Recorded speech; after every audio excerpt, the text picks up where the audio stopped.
Ako si Francis Riudique at narito ang mga napapanahong balita. Para sa unang balita, hindi pa umuusad ang apela na mapauwi ang mga Pilipinong marino ng MV Galaxy Leader sa kabila ng pagkakasakit ng ilang mga Pinoy bilang bihag ng mga rebeldeng Houthi. 9 na buwan na umano ang nakalilipas matapos silang madakip at mapa sa kamay ng mga Houthis. Nauna nang iniulat na nagpapakita ng sintomas ng malaria ang ilan sa mga marinong Pinoy na bihag na ngayon na-recover na at ibinalik sa barko. Ayon kay Department of Foreign Affairs Undersecretary Eduardo Jose de Vega, iginigiit ng mga Houthis na mapauwi ang mga marino at sinabing palalayain lamang ang mga marino kung tatapusin ng mga Israeli ang kanilang labanan sa Gaza.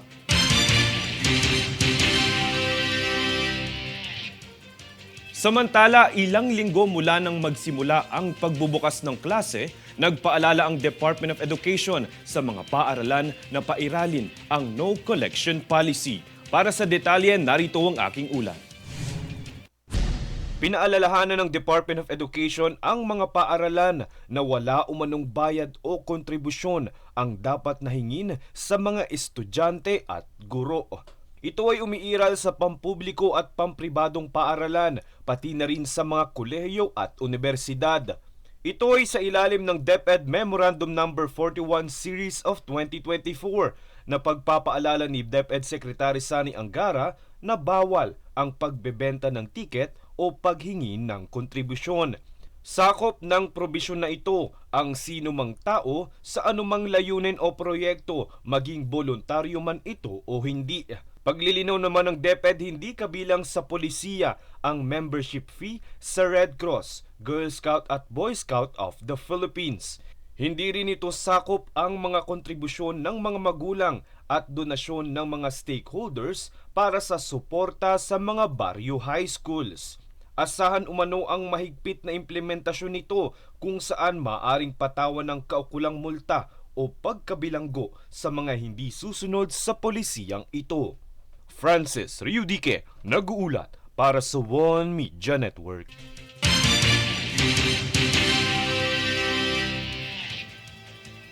Sa ibang balita, umabot sa 782 million pesos na halaga ng irrigation equipment ang itinurnover ng pamahalaan sa National Irrigation Administration o NIA nitong Miyerkules.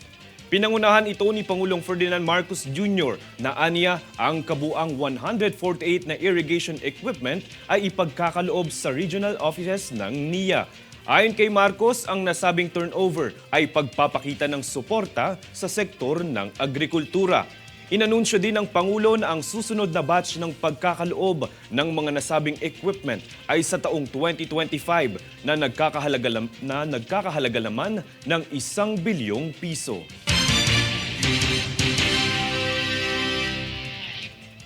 Kami ang boses ng pagbabago. Ako si Francis Riudique at ito ang News Force. Sa ulo ng mga balita, mga Pilipinong marino ng MV Galaxy Leader, bihag pa rin ng Houthi. Apela na mapalaya, malabo pa rin. DepEd, nagpaalala sa mga paaralan ukol sa no collection policy.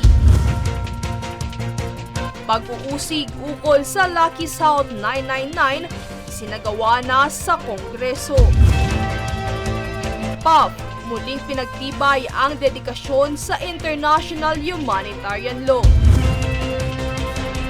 Finance Secretary Recto sang-ayon sa pagpapalawak ng benepisyo sa mga miyembro ng PhilHealth. Ika-4 na medalya ng Pilipinas sa Paris Olympics, nakamit ni Filipina boxer Nesty Petesio. Patas at pantay na balita, komprehensibong ulat para sa pulso ng masa. Ito ang News Force.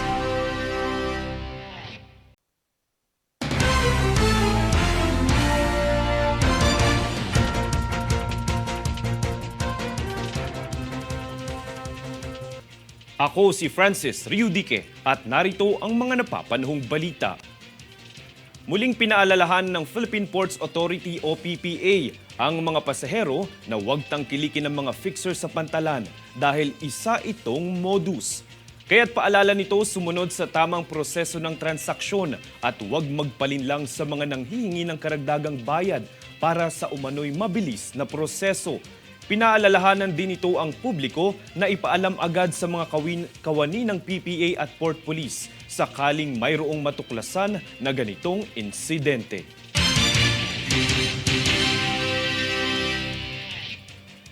Isa pang babala sa publiko, huwag tangkilikin ang mga nagbebenta ng iligal na LPG dahil ayon sa Philippine National Police Criminal Investigation and Detection Group o PNP-CIDG, ito'y lubhang mapanganib. Yan ang balitang hatid ni Danizo Lopez. Matapos makumpiska ang milyong halaga ng iligal na produktong LPG, ay mariing pinaalalahanan ng Philippine National Police Criminal Investigation and Detection Group o PNP-CIDG ang publiko na lubhang mapanganib ang dala ng pagbibili, paggamit at pagbenta ng mga ito kaya't hindi dapat natangkilikin. Sa operasyong Oplan Ligas ng ahensya ay nakumpiska ang iligal na LPG equipment na nagkakahalagang 26.6 million pesos. Pagbabahagi naman ni PNP-CIDG Director Police Major General Leo Francisco sa mga ulat na natatanggap nito na sangkot umano ang Aurora Gas Corporation sa pagbebenta ng mga produktong LPG na hindi otorisado, ay ipinatupad dito ang search warrant laban dito. Hindi man nakita sa nasabing kumpanya ang may-ari, ay arestado naman ang 8 empleyado at kumpiskado rin ang lahat ng kagamitan sa kumpanya. Nanindigan naman si Major General Francisco na patuloy nitong huhulihin ang mga gumagawa ng iligal na aktibidad para sa seguridad at kaligtasan ng publiko. Danizo Lopez nag-uulat para sa One Media Network.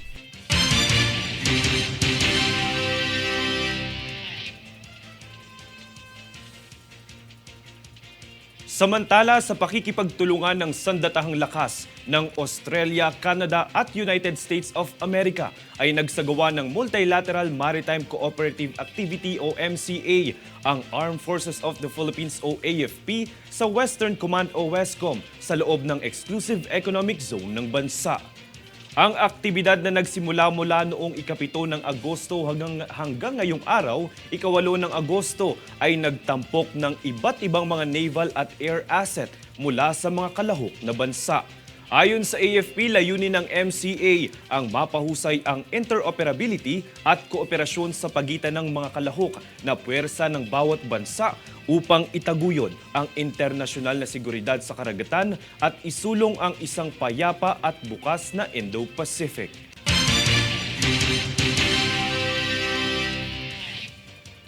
Kami ang boses ng pagbabago. Ako si Francis Riudique at ito ang News Force.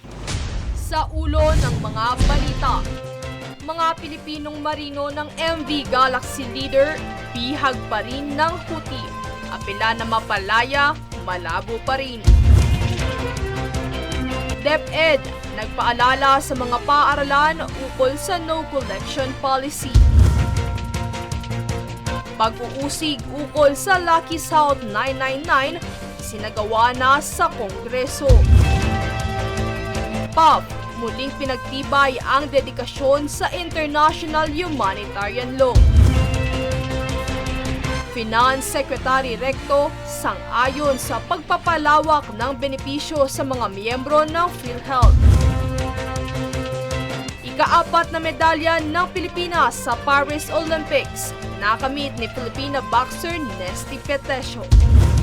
Patas at pantay na balita, komprehensibong ulat para sa pulso ng masa. Ito ang News Force.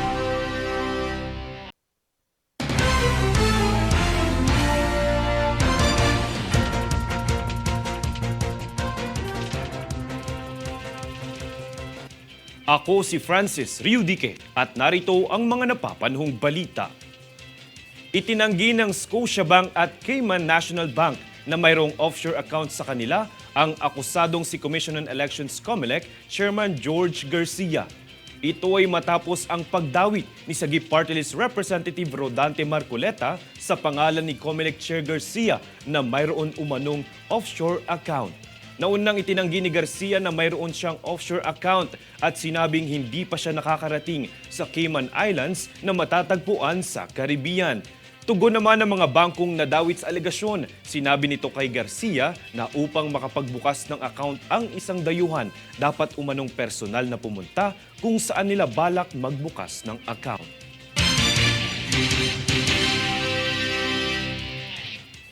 Makakatanggap ng cash incentives ang dalawang Olympian pride ng Pilipinas na tubong Maynila na sina pole vaulter EJ Obuena at gymnast Carlos Yulo.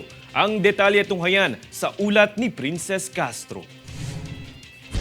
Masayang inanunsyo kamakailan ng pamahalaang lungsod ng Maynila na gagawaran ng cash incentive ang dalawang Manileño Olympians na sina two-time Olympic gold medalist at gymnast pride na si Carlos Yulo at Paris 2024 pole vault Olympian at fourth placer EJ Obiena. Dahil sa 2 gintong medalya ang naiuwi ng Malate-born gymnast, 2 milyong piso ang matatanggap nito mula sa Maynila. Habang ang Tondo Pride pole vaulter ay makakatanggap naman ng 500,000 pisong insentibo.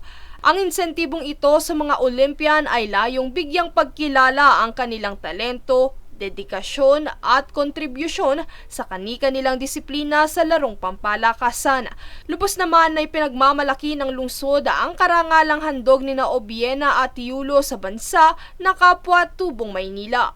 Sa kasalukuyan, 4 na medalya na ang mayroon ng Pilipinas matapos magdagdag ni na Filipina Olympian boxers Ira Villegas at Nesty Petesio ng kani-kanilang secured bronze medal makaraang magtapos ang kanilang kampanya tungo sa gintong medalya ng women's flyweight at featherweight ng Olympics.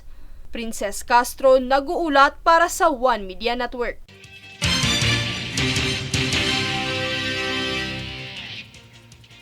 Kaugnay na balita, 4 na medalya na ang nasungkit ng Pilipinas sa Paris Summer Olympics 2024.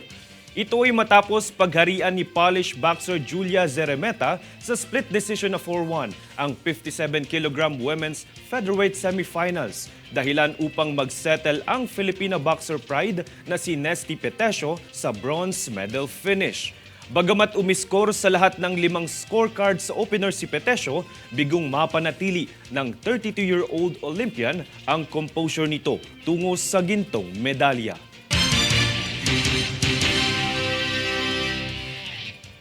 Kami ang boses ng pagbabago. Ako si Francis Riudique at ito ang News Force. Sa ulo ng mga balita, mga Pilipinong marino ng MV Galaxy Leader bihag pa rin ng Houthi. Apela na mapalaya, malabo pa rin.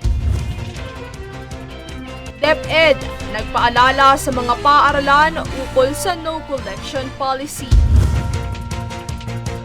Pag-uusig ukol sa Lucky South 999 sinagawa na sa Kongreso.